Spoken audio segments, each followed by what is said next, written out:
Hello guys, welcome back to my channel. It's me again, Tito Batang, isang OFW dito sa New Zealand at isa rin po akong Hot Wheels collectors.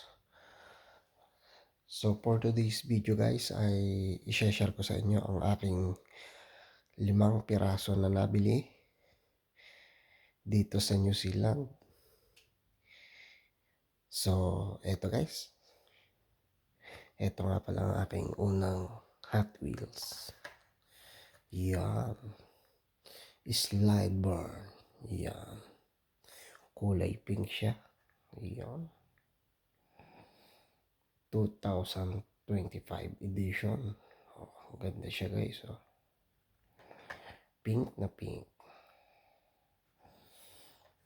Tapos ito ang next. 2025 edition din. Oh. Hotoroto. Oh. Ganda. And next. Alpha Pursuit. Oh, ganda. Yan. Ito ang pang-apat.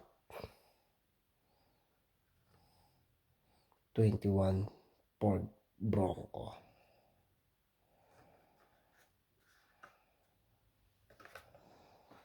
At ito ang ating last. Custom Kia EV6. Oh, ganda. Parang anime style. Oh, 2025 edition din guys. Ganda. Tapos, ito naman ang aking binuksan na laruan. Yan. Ito ang laruan ko guys. Yan. Laruan ko dito.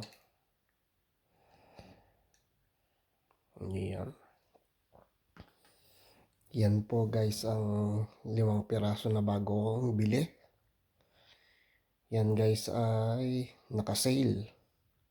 Buy one, get one guys. So, sana nagustuhan nyo ang video for today. Marami pong salamat. Ito nga pala si Tito Batang. Please like, comment, and subscribe po sa aking YouTube channel. At marami pong salamat and rock and roll guys. Thanks po.